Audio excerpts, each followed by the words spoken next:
Ассалаумағалейкум. Ертең оқушылар жинап бастаймыз, Алла қаласа. Оқушыларыма мына машинаны берем деп жатырмын. 5 оқушымның кредитін жауып берем деп жатырмын. Оның барлығы маңызды емес. Құдай қаласа оқушыларым. Ой, нау. Досым, осы машинаға таталап па оқушыларым қалай сыйлаймын? Жақсы. Ең бастысы оқып алса жақсылап күшті. Иә, сол ғой, ең бастысы соны түсініңіздер. Оқып, білім алып, соны қолдансаңыздар, мына машинаны да, кредитті де, басқа нәрсе үй өздеріңіз алып аласыздар. Алла қаласа деп қана сөйлейміз. Көп сөйлеп қой, ертең күтсеңіздерші болды. Короче, ертең Құдай қаласа. Мен курсым сатып алды да келесі айдан бастап 25 миллион теңге тауып кеткісі келіп отыр елдер. Жігіттер, қыздар, менен асып кетіңіздер, Құдай қаласа. Бірақтан бұның барлығы уақытта. Мен 20-30 миллион табысқа оңай жеткен жоқпын. Қаншама еңбек, қаншама уақыт, қаншама нерв, соның барлығы осыған алып келді. Ашығын айтам. Құдай қаласа, енді басында 500 мың теңге тапсаңыздар да жетеді да. Одан кейін уже аппетиттеріңіз асырады. Неге мен миллион таппаймын, неге 2 миллион, 10 миллион теңге таппаймын. Вот солайынан басталады. Уақыт, еңбек болды. Соның барлығын жақсы қолданып, білсеңіздер, барлығы болады. Неге менен асып кетпейсіздер? 100 миллион теңге табыңыздар, бұл жерде шек жоқ. Бастысы уақыт, еңбек. Вот сабыр мен еңбектенсеңіздер, барлығы болады. Еще менен оқығаннан кейін сіздер оптовик, поставщик, fulfillment деген сияқты қызметтер бар ғой. Вот солардың өзім жұмыс істейтін адамдар бар да, солардың бүкіл нөмірлерін берем. И сіздер сол арқылы үйде отырып жұмыс істей аласыздар. Яғни үйден шықпайсыздар да, шықпай істеуге болады. Шықсаңыздар чисто автосалонға машина алуға. Қатты кетті. Или үй квартира сатып алуға. Құдай қаласа, жындыны сандырақ келеді дейді ғой. Үйден сол үшін ғана шығыңыздар. Сол шынымен поставщик, автовик, fulfillment өзім жұмыс істейтін адамдардың барлықтарының нөмірлерін берем сіздерге, Құдай қаласа. Ұялчақ, Медетстрой өте үлкен бизнесмен кісі. Маған не деп айттыңыз жаңа? Бір нәрсені істемей өкінгенше, істеп өкінсе іштеп. Сіз өзіңіз осыдан 5 жыл бұрын не тасып едіңіз, айтыңызшы?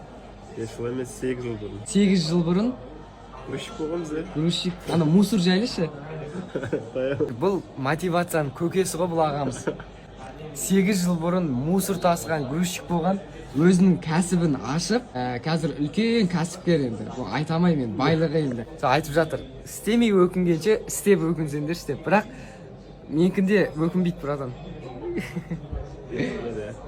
Байы үшін не істеу керек? Әрекет ету керек. Әрекет ету керек. Мыңдаған адамның өмірін өзгерткен оқуым ертең сағат 3-те басталады. Уведомление қосасың ба, будильник қосасың ба, үлгеріп қалуың керек. Егер де желаниең болса, ақша табам деген, кәсіп ашам деген, өмірімді өзгертем деген, онда үлгеруің керек. Қатсам деп отқан адам өте көп. Сондықтан да алғашқы болып үлгер. Менің ойымша бұндай шанс өмірде бір келеді. Неге? Сені кәсіпке үйретем, ақша табуға үйретем да мысалға. Еще кредит жабам. И өзімнің 25 миллион теңгелік салоннан алған машинамды берем. Жігіттер, қыздар, білмеймін, будильник қоясыңдар ма, уведомление қосып қоясыңдар ма, әйтеуір үлгер. Өйткені осы жолы 90 мың адам қатысқысы келіп отыр. Бірақтан соның 5% оқуға қабылданады. Ойлаңдаршы, 90 мың адам, и соның 5%. Үлгер енді, білмеймін, не істесең де үлгер.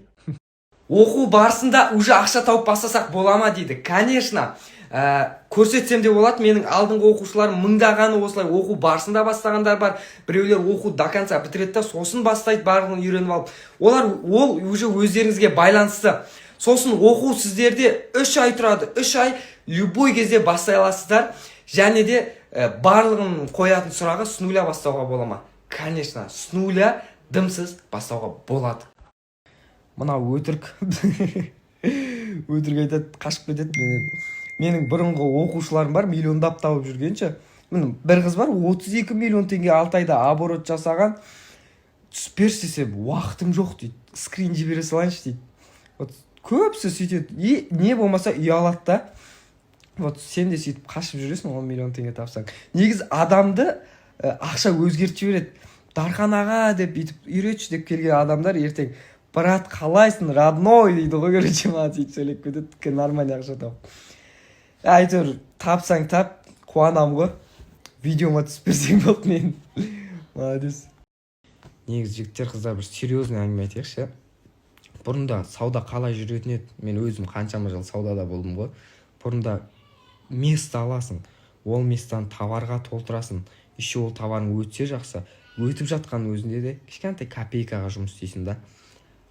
Ал мынау сауда түрін почти Қазақстанда көп адам білмейді да, сол үшін ғой үйреткім келіп тұр. Бұл жерде конкуренция еш нәрсе жоқ. Ең бастысы товар алу керек жоқ та. Товар толтырып, өте ме өтпей ме деп көрпенің астына тығылып алып, не болады екен деп жатпайсың да. Товарың керек емес товар. Просто суретін саласың, өтсе аласың да салып жібересің, болды. Еще өзің салып жібермейсің. Fulfillment деген қызметтер бар. Өзі сендер үшін базардан алып, складқа апарып тастайды.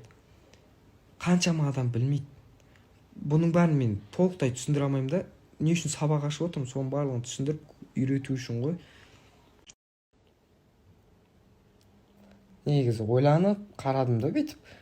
Негізі сауданың берекесі бар ғой деген сөзге андай үңіліп қарамаймыз ғой. Бұрында мен енді Инстаграммен ақша таптым ғой, гиф істедім.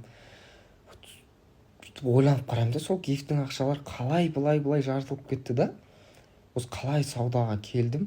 Енді өзім сауданың адамы екен, мен өз қалай саудаға келдім. Қанша ақша тапсам да андай шынымен берекесі бар да, әйтеуір. Андай орнымен кетеді, барлығына жетеді. Машина да алып жатырық, басқа да нәрселер істеп жатырық. Сауданың берекесі бар ма? Или болмаса бір адал жолмен, еңбекпен тапқан ақшаның берекесі бар ма? Түсінбедім енді. Бірақтан солай да енді, білмеймін, өздеріңіз ойлаңыздаршы. Машинаның кредиттің жеңімпаздарын қалайынан анықтайсыз деп жатыр ғой. Оны мен анықтамаймын, оны оқушыларым өздері шешеді қалай анықтау керек екенін. Бұл өйткені гиф емес, гифте 100 мың, 200 мың, 500 мың адам қатыса, бұл жерде 1000 есе адам аз қатысады. И оқушылармен бір группада боламыз, Telegram. Қалай анықтаймын деп айтам, өздері шешеді, солай анықтайтын боламыз.